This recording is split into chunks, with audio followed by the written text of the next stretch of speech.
बड़ी खबर आ रही है, यूक्रेन की डिफेंस शील्ड मजबूत हो गई है। यूक्रेन ने 577 रूसी हमले किए जो नाकाम हुए हैं और यूक्रेन ने ड्रोन मिसाइलें इंटरसेप्ट की हैं। यूक्रेन पर रूस के किए थे 632 हमले, जिसको लेकर एक बड़ा दावा भी किया जा रहा है।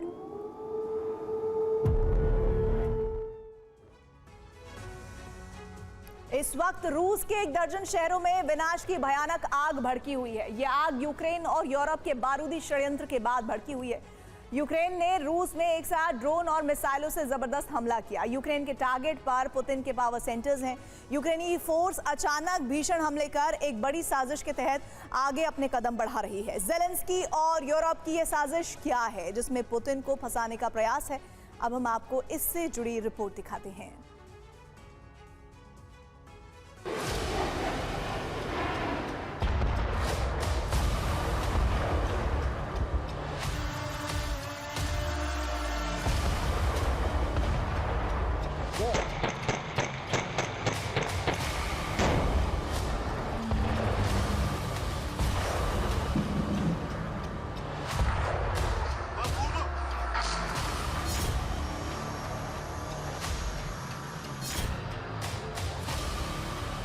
पांच दिन बाद रूस के राष्ट्रपति व्लादिमीर पुतिन भारत आने वाले हैं।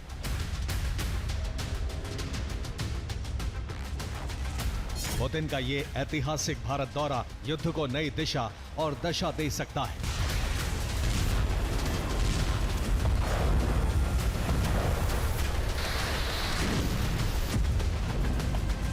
पुतिन के भारत दौरे की आधिकारिक घोषणा हुई। इसकी जानकारी यूक्रेन के राष्ट्रपति वोलोदिमीर ज़ेलेंस्की तक पहुंची तो भड़के ज़ेलेंस्की ने रूस में तबाही का नया दौर शुरू कर दिया। यूक्रेनी फोर्स रूस में जबरदस्त हमले कर रही है।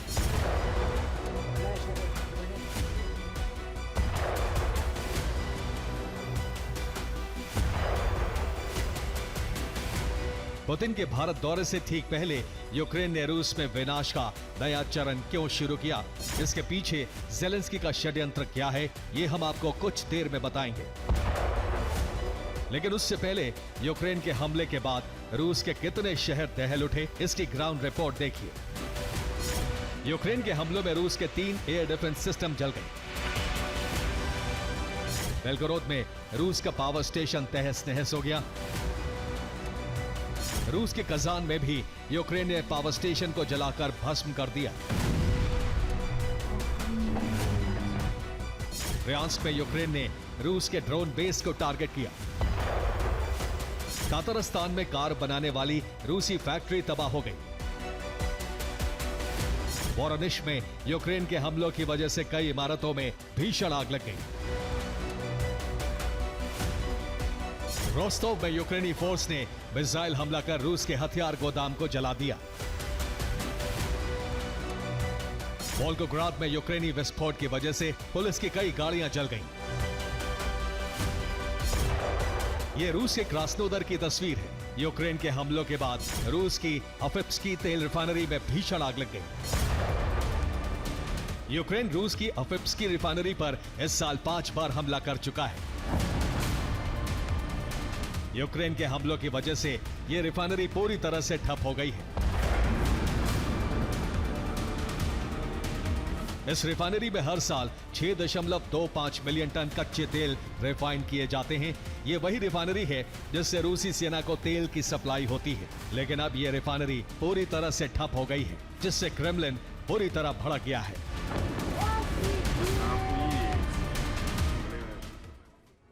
तो यूक्रेन ने रूस में हमले क्यों तेज किए हैं, अब इस बात को समझना जरूरी है। दरअसल पुतिन के भारत दौरे की खबर से ज़ेलेंस्की भड़के हुए हैं।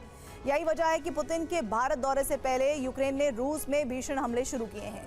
असल में जबरदस्त हमले कर ज़ेलेंस्की दुनिया का ध्यान पुतिन के भारत दौरे के बजाय युद्ध की तरफ खींचना चाहते हैं। ज़ेलेंस्की चाहते हैं कि दुनिया पुतिन के भारत दौरे पर चर्चा करने के बजाय युद्ध पर बात करे। और इतना ही नहीं, ज़ेलेंस्की पुतिन को बड़े हमले के लिए भड़का रहे हैं। रूसी सेना से बड़ा नरसंहार करवाने की कोशिश हो रही है ताकि ज़ेलेंस्की नरसंहार को दुनिया भर में बड़ा मुद्दा बनाकर अमेरिका और नेटो को युद्ध में खींच सके।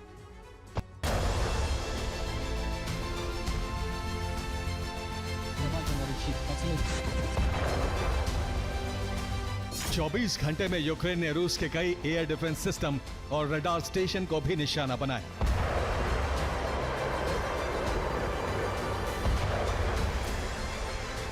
दरअसल यूक्रेनी फोर्स रूस के हवाई सुरक्षा तंत्र को इतना कमजोर करना चाहती है कि रूस यूक्रेन के हमलों को रोक न सके, जिससे यूक्रेन रूस के एनर्जी सेक्टर को इतनी चोट पहुंचा सके कि रूस की अर्थव्यवस्था ध्वस्त हो जाए और पुतिन खुद ही युद्ध रोकने पर मजबूर हो जाए। रूसी सेना का दावा है कि उसने बेलग्रोद में यूक्रेन के 26 ड्रोन, रोस्टोव में 20 ड्रोन, क्रीमिया में 19, रियाजान में 17, वोरोनिश में 16, लिपित्स्क में 14, कुर्स्क में 13, वोल्गोग्राद में 11 और अस्त्राखान में 9 ड्रोन को हवा में ही तबाह कर दिया। यानी रूस ने यूक्रेन के 145 ड्रोन को इंटरसेप्ट करने का दावा किया है, लेकिन सच ये भी है कि यूक्रेन के दर्जनों ड्रोन रूस में विस्फोट करने में सफल रहे।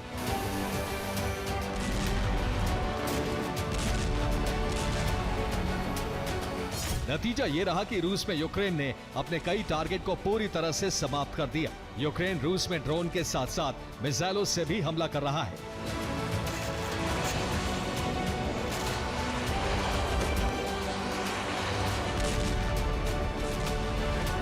यूक्रेन ये हमले अपनी स्वदेशी मिसाइल फ्लैमिंगो से कर रहा है। यूक्रेन ने फ्लैमिंगो मिसाइल को अपग्रेड कर दिया है। अपग्रेड होने के बाद मिसाइल की रेंज 3000 किलोमीटर हो गई है। इसका मतलब यह हुआ कि अब यूक्रेन रूस में 3000 किलोमीटर दूर तक हमले कर सकता है। इतना ही नहीं, ये मिसाइल 1150 किलोग्राम का वॉरहेड ले जाकर अपने टारगेट को पूरी तरह से नेस्तनाबूद कर देती है। रिपोर्ट के मुताबिक यूक्रेन की नई और अपग्रेडेड फ्लैमिंगो मिसाइल रूसी एयर डिफेंस सिस्टम को भेदने में सक्षम है। यही वजह है कि रूस का मजबूत सुरक्षा चक्र भी इसके हमलों को रोक नहीं पा रहा है।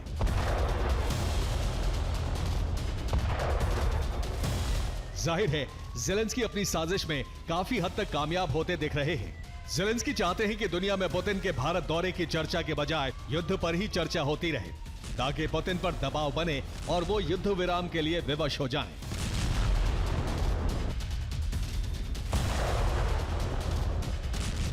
Bureau report, TV9, Bharatvarsh.